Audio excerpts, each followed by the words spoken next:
Hola a todos, mi nombre es Josefina Gaise, trabajo como Senior Product Designer en Spotify, desde las oficinas en Estocolmo. Placer de estar aquí. Un placer, Josefina, y mi nombre es Manuel Osorio y esto es Design Founder, conversaciones que necesitas escuchar dos veces.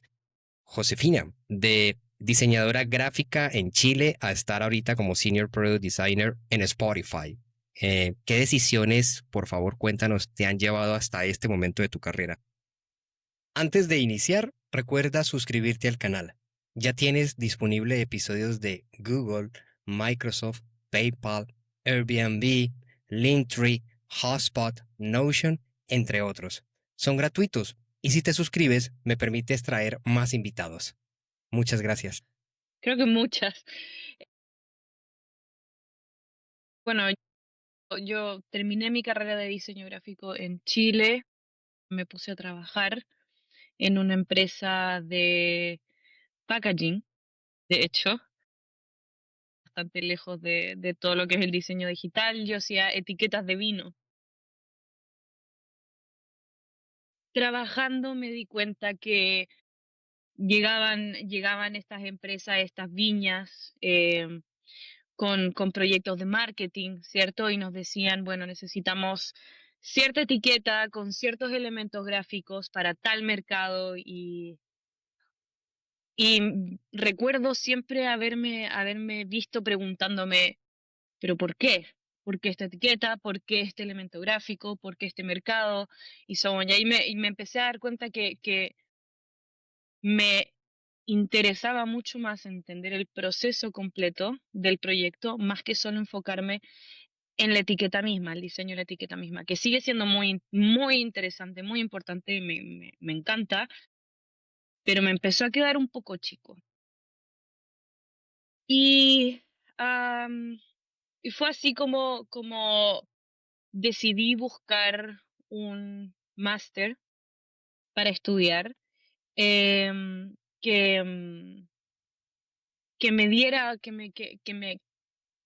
me acercara a ese mundo como de la estrategia. Yo en ese momento tampoco sabía muy bien cómo ponerlo en palabras, tampoco sabía qué era lo que estaba buscando, pero sabía que quería expandir un poco más mi proceso de diseño. Am, y así fue como llegué al Politécnico de Milán, a estudiar un máster que se llamaba Diseño Estratégico. Y era precisamente, no era particularmente enfocado en diseñadores gráficos, ni mucho menos. Era más bien de cómo utilizar metodologías del diseño, cómo utilizar o aplicar metodologías creativas para generar valor, y empezar a trabajar con negocios, o sea, extender lo que uno estaba haciendo y ponerle objetivos tangibles, cuantificables, que funcionaran en un contexto de negocio. Y bueno, me fui a Milán.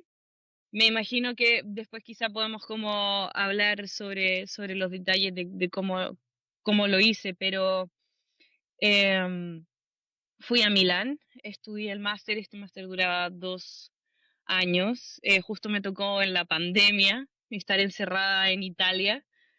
em, y bueno, lo terminé, me puse a trabajar, pero también todavía seguía trabajando en packaging. De hecho, me puse a trabajar en una empresa de vermouth en Italia.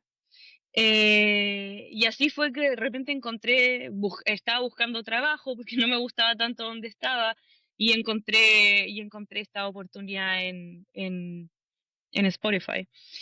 Y yo dije, bueno, ¿qué pierdo? No, la verdad es que no tenía nada de experiencia en diseño digital, ni mucho menos. UX para mí era algo que conocía, ciertamente, y que lo había visto un poco en el máster, pero no era algo a lo que yo me dedicaba. Em, pero sorprendentemente les gustó mucho mi currículum y, y me dieron una oportunidad.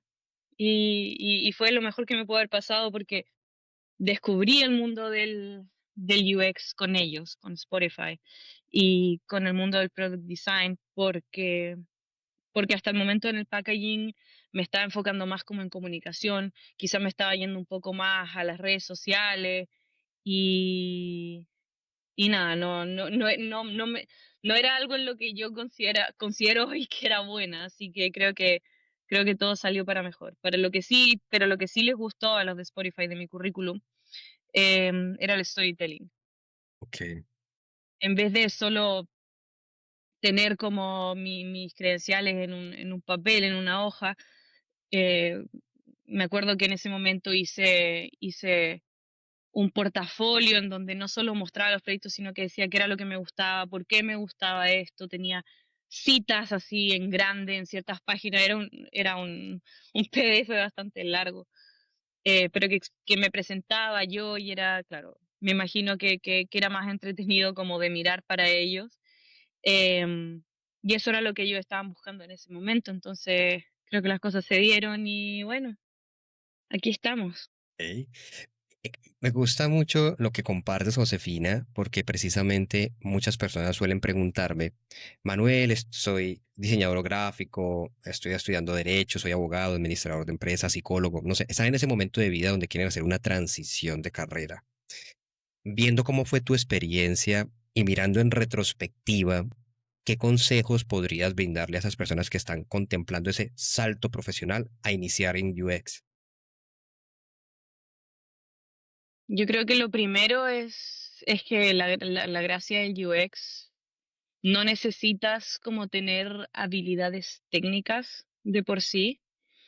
Por ejemplo, en mi caso vengo del diseño gráfico y hoy en día, si bien es como algo bueno, un nice to have, que me manejo bien con el tema visual, no es fundamental en lo absoluto. Entonces, lo primero es entender que uno puede venir de cualquier parte porque se trata de experiencias del usuario, de entender a las personas y como pensar en todo el proceso que una persona atraviesa mientras está interactuando con ya sea una aplicación o un servicio en realidad, que es como que podría ser como un sinónimo en este caso. Entonces yo creo que lo primero es eh, encontrar un salto, quizá, a ver, quizás ser doctor o abogado y saltar al UX puede que sea un poco chocante, pero ciertamente con algún curso que te adentre un poco a entender como estos insights de estudios de usuario, incluso estudios de mercado, algo que te ayude como a entender estas herramientas para entender a los usuarios. Pero creo que ese es como un gran primer paso y quizás y quizás no se necesita mucho más, solo aprender herramientas, metodologías, porque somos todos seres humanos y al final estas cosas como que se sienten bastante intuitivas, creo yo. Me Y bueno, y gustaría, si te gusta, perdón. ok, dale, tranquila, sí, sí, continúa, continúa. No, que si te gusta, me imagino que ya sientes como como una conexión con ese tipo de cosas. No es que vaya a ser algo completamente extraño para ti, como Ok. pensar en lo que una persona puede querer hacer y cómo ayudarlo a que tenga la mejor experiencia posible. Gustaría invitarte a viajar a ese momento en el que hiciste la maestría en el Politécnico de Milano, porque mencionaste que era de diseño estratégico. Ahora ya con lo que sabes y con lo que has transitado, ¿cómo podrías definir qué es ese diseño estratégico? ¿En qué consiste? Si te ha gustado el episodio, te invito a participar de las clases de UX y producto que se realizan en vivo los jueves cada 15 días a las 10 de la mañana, hora Colombia. Son gratuitas y si quieres reservar tu cupo, el enlace está en la descripción. Sigue disfrutando del episodio. Como te decía al principio, el diseño estratégico, al menos como lo presentaban en el curso, era aplicar herramientas propias del diseño o metodologías creativas para generar valor y para desarrollar negocios. Entonces, muchos de mis ramos, por ejemplo, tenían que ver con business models, o sea, modelos de negocio, después value propositions, como entender cómo, por ejemplo, crear una misión, una visión de empresa, etcétera. Pero Pero todo eso llegaba a partir de el design thinking. Entonces, partíamos con estudios de mercado, pero también partíamos con estudios de usuario y después íbamos como en ideación y prototipo y so on, pero más que enfocarse de nuevo en hacer productos de diseño, era más bien como,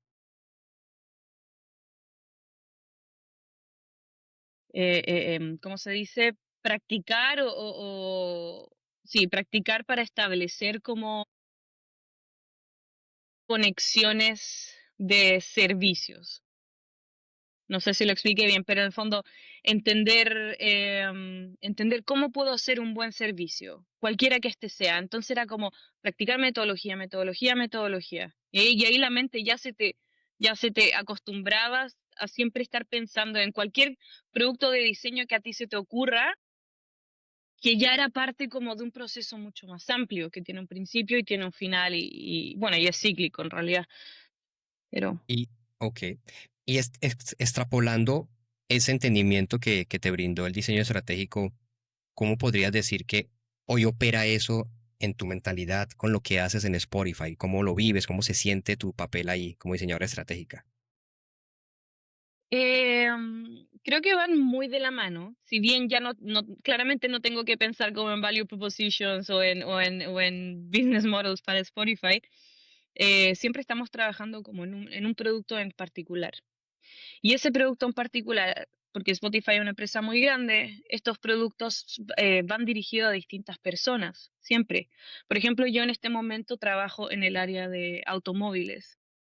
Entonces, por ejemplo, un usuario de Spotify en un auto, o sea, alguien que está manejando, es muy diferente a una persona que está escuchando música en su casa. Em, entonces, aplicar el design thinking, pero siempre con la mente un poco ligada al business. De hecho, para mí ha sido un plus porque no solo estoy constantemente pensando, bueno, ya tenemos los insights de los usuarios y ahora podemos hacer un prototype y vamos a hacer testeo y so on, sino que también puedo pensar, ok, en las métricas, qué es lo que necesitamos mostrar para ver que este negocio vale la pena. O sea, quizá a lo mejor esto no está entregando suficiente retorno y no vale la pena gastar demasiados recursos en esto. Se parece mucho, yo creo que en el mundo del product se parece mucho al product management, de hecho. De hecho, creo que el diseño estratégico tiene mucho de product management. Probablemente incluso podrían ser sinónimo a algún grado.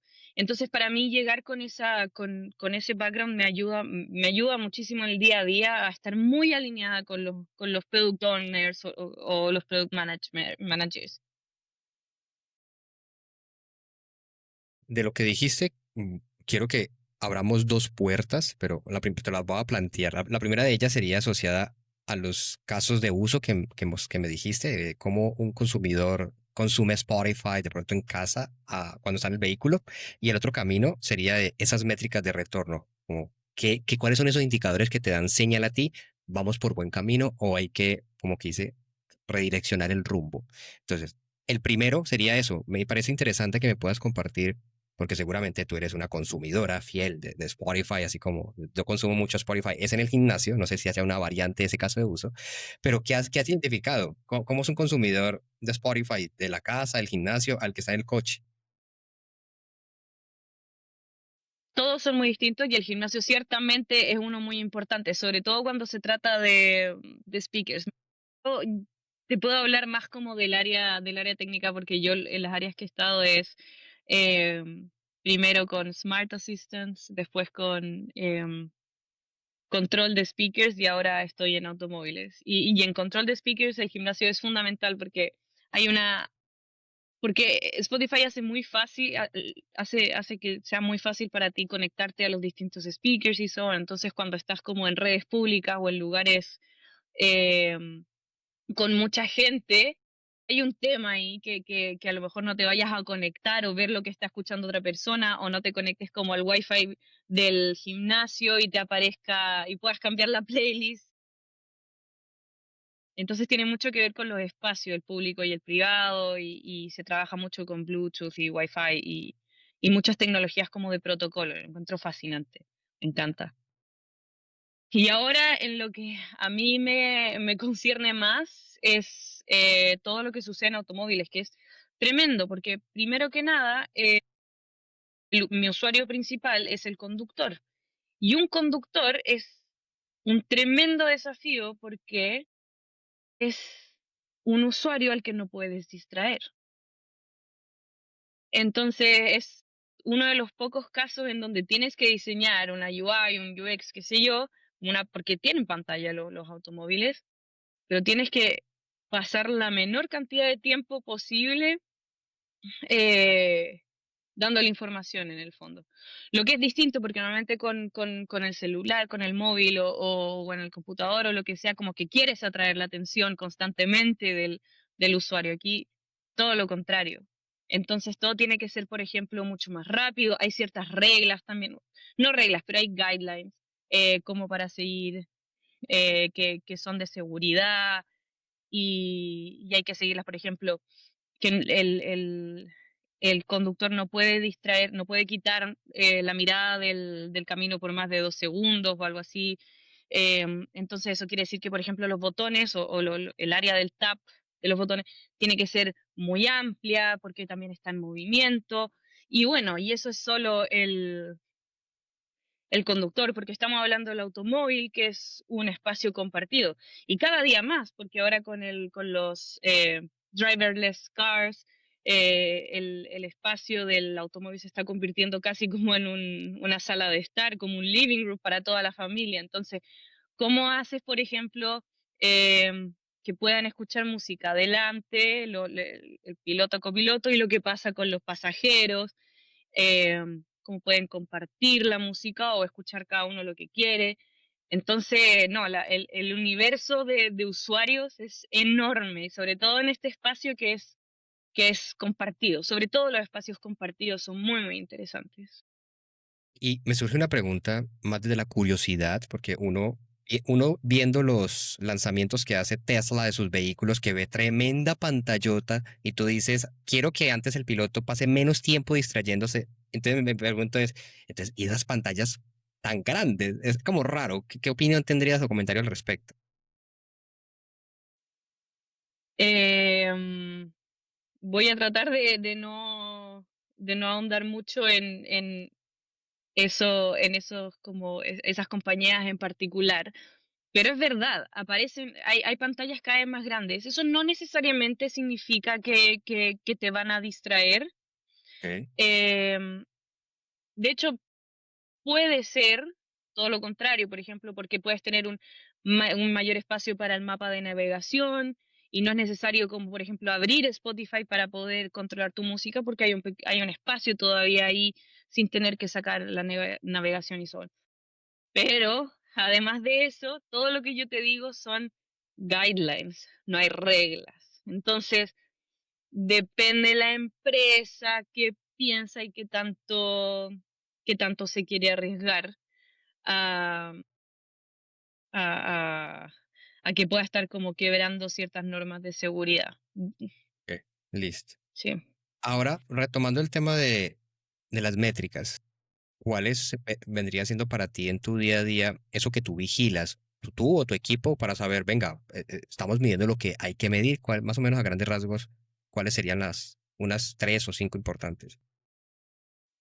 Yo sigo siendo de R&D. Yo no estoy en business, entonces ponte tú los MIUs, bueno, no, los MIUs sí, pero growth, todo lo que tenga que ver como con adquisición y ads, eso a mí no me concierne, la verdad. Entonces las métricas que a mí más me importan son de nuevo de la experiencia del usuario y el usuario. Creo que las más importantes, además de las MIUs, que son como las básicas, que es usuarios activos por mes o por semana, yo me preocupo más de la activación, que es cuando utilizas el producto por primera vez y te inscribes o te logueas a tu cuenta.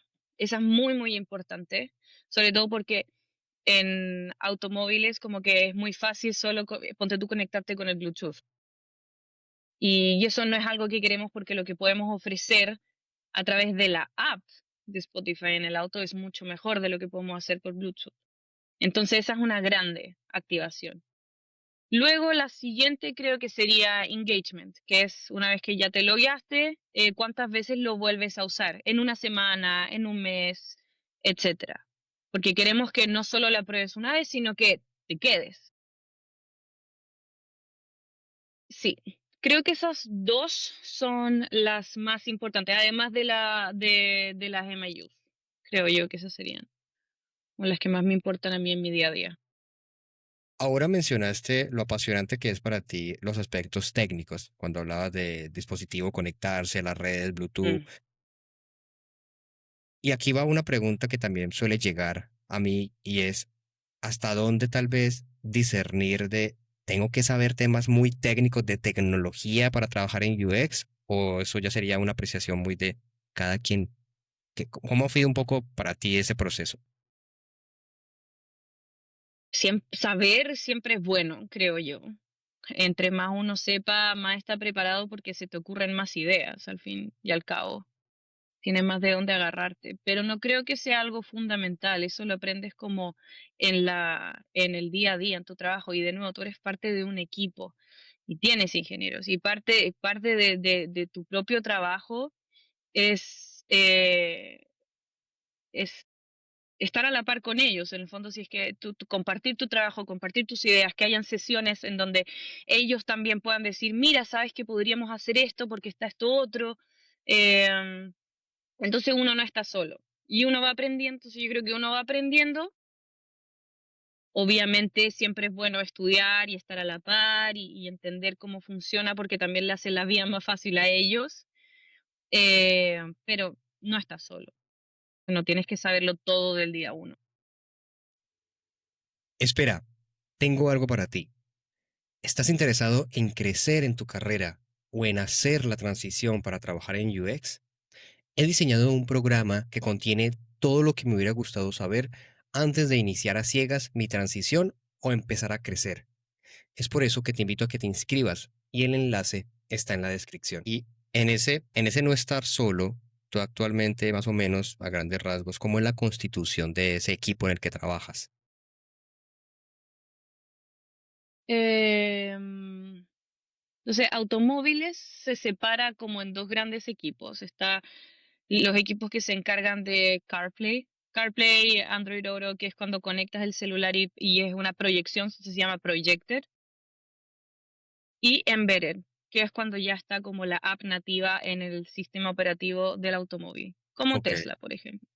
Yo ok. estoy en el equipo de Embedded, o sea, en el integrado, en el built-in, que se le dice. Y en ese equipo bueno, estoy yo junto a otra diseñadora, pero yo estoy estoy como a tiempo completo y la otra diseñadora como que reparte su tiempo. Entonces como 1.5 diseñadores en ese equipo. Ok. Está la Manager, una, y después el resto son todos ingenieros que vendrían a ser unos 6 o 7. Y esos son Ok. ingenieros. Y esos ingenieros se dividen en Android Engineers y Partner Engineers. Y los Partner Engineers son algo así como este puente entre Spotify y las compañías de auto. Entonces ellos son los que ven, es los que revisan el código tanto de Spotify como el código de las compañías de auto para ver cómo entrelazar los códigos de ambos. Ok. Normalmente me suelen preguntar personas que estoy acompañando como para en esta transición, que quieren pasar a trabajar a UX y no saben si preguntan mucho, venga, en UX hay trabajo, ¿qué hace un UX en el día a día? ¿Cuánto se gana? Bueno, hay muchas preguntas como estas para esas personas. ¿Cómo es un día tuyo, una semana, mejor dicho? ¿Qué hace Josefina de una semana normal en su día a día? Ya. Em, Creo que te puedo dar como dos, eh, dos variantes, porque el equipo en el que estoy ahora es muy de partner. Ok, Entonces, si me preguntas qué es lo que hice, por ejemplo, la semana pasada o qué es lo que ok, hago yo en mi equipo actual, más que diseñar así, estar en Figma, se trata de tener conversaciones con los partners. Entonces me toca tener muchas reuniones no sé, imagínate, Honda o Toyota o lo que sea, con su equipo de diseño o con sus ingenieros, ir viendo, por ejemplo, mm, cómo ellos están armando Spotify, cómo se ve, entonces tengo que pasar por procesos de certificación. Eso es un importante. Y por otro lado, también, por ejemplo, lo que tengo que hacer yo es traducir las nuevas features, las nuevas funcionalidades que saca Spotify Global y traducirlas al universo del automóvil. Lo que hablábamos antes, cómo hacemos esta nueva funcionalidad que sea segura, que sea fácil de usar y que esté bien diseñada para nuestro driver o nuestro copiloto, etcétera. Entonces, por ejemplo, em, Spotify va a sacar Wrapped, por decirte algo, de este año y este año van a haber, no sé, historias en donde uno va a poder apretar y te va a aparecer qué sé yo. Bueno, ahí es donde me toca entrar a Figma, agarrarlas, transformarlas y una vez que están listas yo tengo que llevárselas a los partners. Entonces de nuevo me tocan muchas reuniones en donde tengo que explicar de qué se trata esta feature, cómo la estamos haciendo, cómo es la que lo estamos replicando, las cosas que tiene que tener. em, un MVP, que vendría a ser como el mínimo producto viable, pero también el MLP, que es algo que nosotros manejamos harto, que es el Minimum Lovable Product. O sea, no solo queremos que funcione, sino que queremos que la gente esté contenta de usarlo. Y entonces, mucho back and forth, mucho pimponeo con las compañías de auto y también pimponeo con otras áreas de Spotify en sí. Pero esos autos, ujú, esos automóviles. Entonces, en otras áreas, por ejemplo, que están más ligadas a lo que pasa en mobile, no se trata tanto de traducir, sino que se trata más como de discovery, que se le llama, que es como que me tocaba, por ejemplo, hacer cuando estaba trabajando con los speakers. Eh, no sé si alguna vez ha usado esta funcionalidad que se llama Jam, que es cuando todos se conectan. y como comparten Eh, una playlist o una canción. ajá, exacto. Bueno, ese proyecto lo trabajé desde el principio, desde cero. Y, y claro, entonces ahí esa semana se ve muy distinta porque se trata de agarrarlos, que es como más clásico, como el trabajo más clásico de un UX o un Product Designer, que es agarrar los insights de User Research, ¿cierto? De Market Research. Y, y empezar con el design system obviamente tienes que trabajar con el design system de Spotify que ya está creado por otro equipo, que está súper dado, y ahí empezar a generar sistemas, o sea, como a trabajar los sistemas, o sea, cuáles son las etapas del usuario, por ejemplo, qué es lo que necesita hacer, cuáles son los trabajos que tienen que hacerse para que esta sea una funcionalidad que funcione. Es redundante. Y luego ya pasar a Figma y empezar a jugar y de ahí prototipar y testear. Y bueno, ahí eso es Ok. como lo más, el proyecto más común, creo yo. Te quiero exponer un ejercicio de un poco proyección, como perspectiva, escenarios de futuro. Futuro que literalmente es nuestro presente ya, y es con respecto a, ya hay carros autónomos, es decir, ya hay carros que no tienen conductor, y empezamos a hablar más de interfaces conversacionales con el tema de la IA. Es decir, entonces, para Spotify será un reto ya, no hay botones o no va a interactuar con una pantalla o una interfaz táctil, y el carro se va a manejar solo, no hay conductor.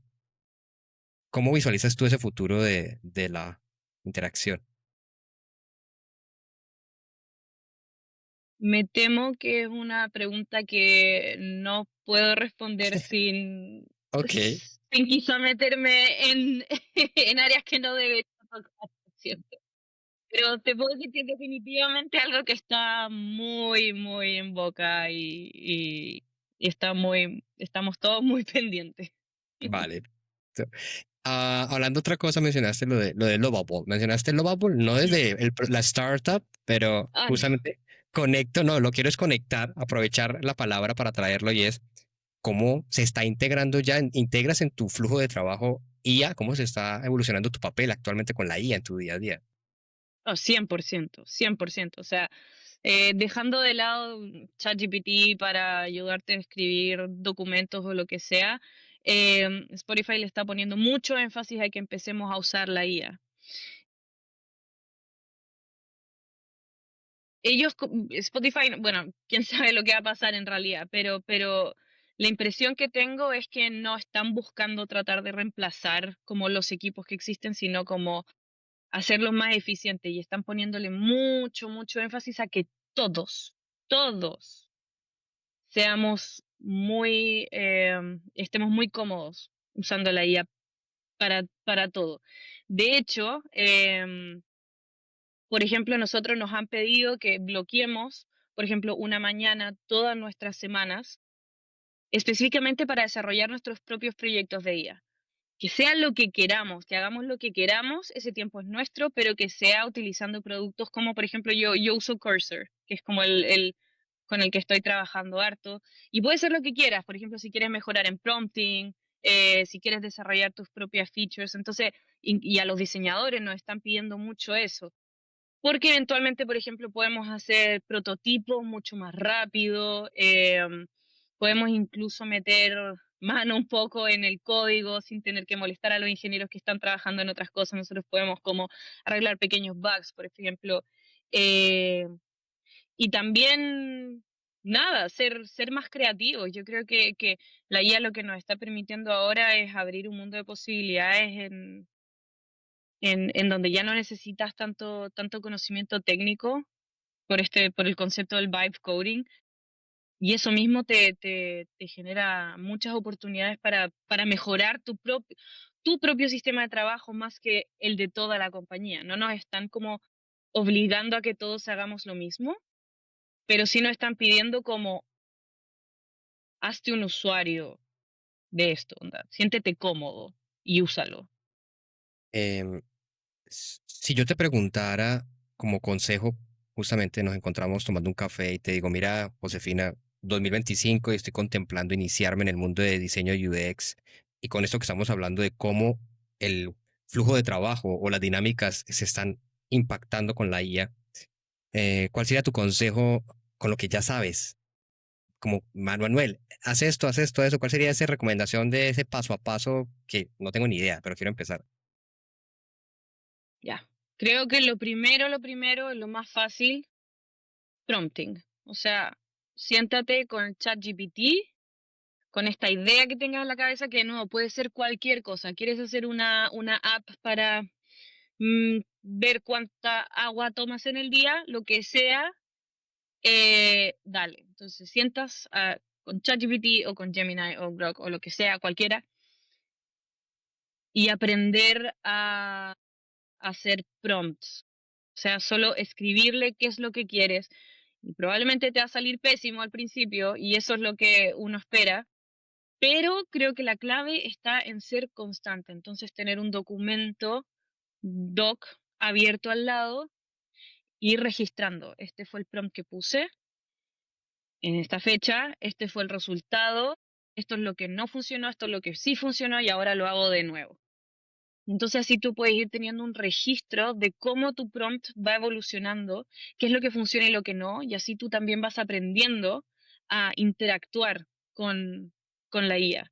Y después, ese salto a Cursor o a aplicaciones un poco más complejas, que en realidad complejas por lo que pueden hacer, no por la forma en que se conversa con ellas. em, Se vuelve muchísimo más fácil porque ya entiendes como cuáles son sus limitancias, entonces sabes cómo evitarlas y de repente te aparece algo y puedes volver a ver lo que hiciste antes. Em, Creo que eso es lo más importante, porque se trata, todo es el lenguaje natural. Pero siguen siendo máquinas y no son seres humanos, entonces igual no entienden. Hay que ser muy claro.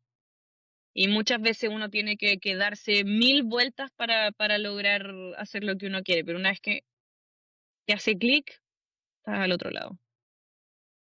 Hay una pregunta asociada un poco también al aspecto ya migratorio. Quiero recapitular una pregunta que me suelen formular personas de Argentina, Chile, Colombia, México, y es, estoy buscando proyección de irme de mi país y quiero migrar a Europa. Tú siendo chilena y estando en Estocolmo, ¿qué podrías premisas compartirnos de, miren, yo aprendí esto o la cagué así, esta fue la metida de pata, cosas culturales? ¿Qué puedes ayudarnos a saber de cómo es Europa con respecto a Latinoamérica? Uy. Em, Son muy distintos, sobre todo porque Europa es muy distinta entre sí también. Yo tengo la experiencia de haber vivido en Italia, que es un país también más latino, se parece un poco más a Sudamérica en muchos aspectos, y Suecia, que no se parece en nada. Em, entonces, cuando llegamos a Milán,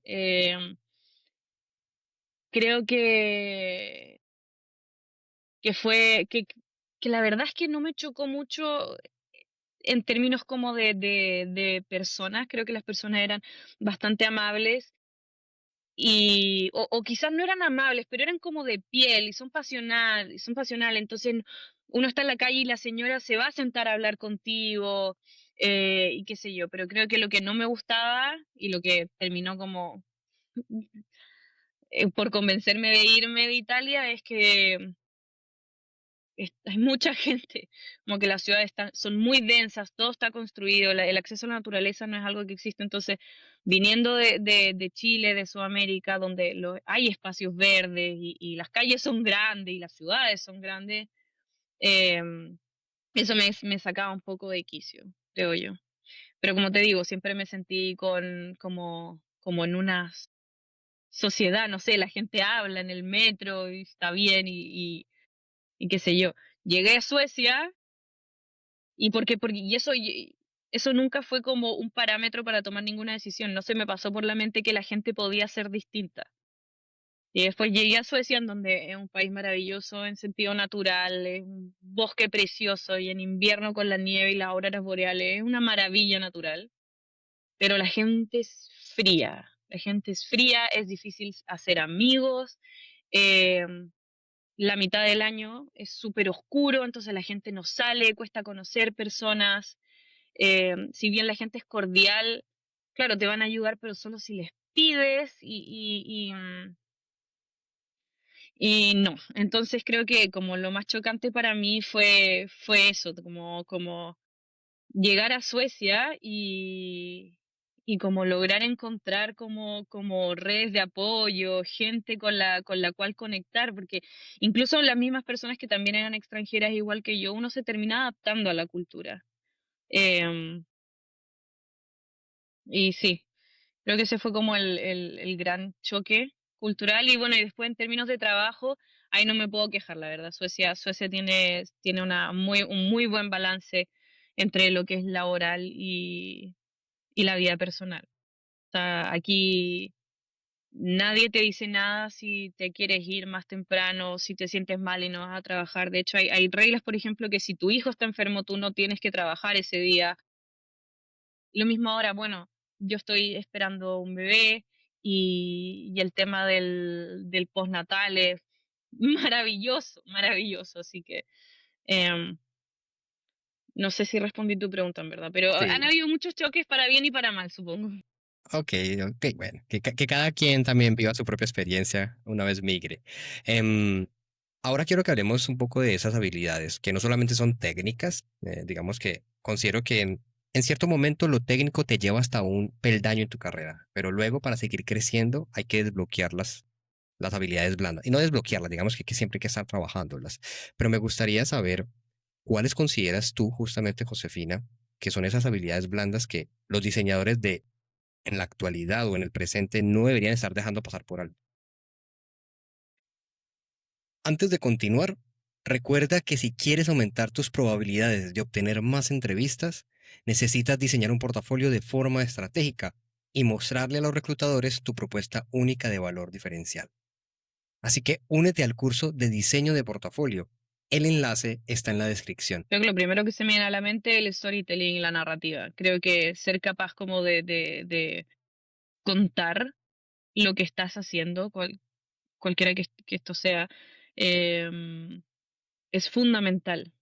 Y no solo se trata de hablar, sino que como saber organizar tus ideas y armar presentaciones en el sentido como presentar tus ideas y atreverte a hablar con personas que pueden tener más alto rango que tú, hacerlas entretenidas, que te quieran escuchar.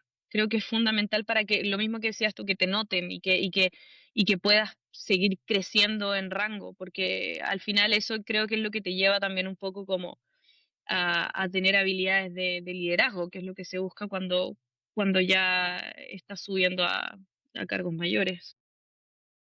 Y ya estamos llegando al final de la conversación y me gustaría un poco conocer hacia dónde se está moviendo tu curiosidad intelectual. ¿Qué son esas preguntas que Josefina busca responder para seguir creciendo en su carrera? Hoy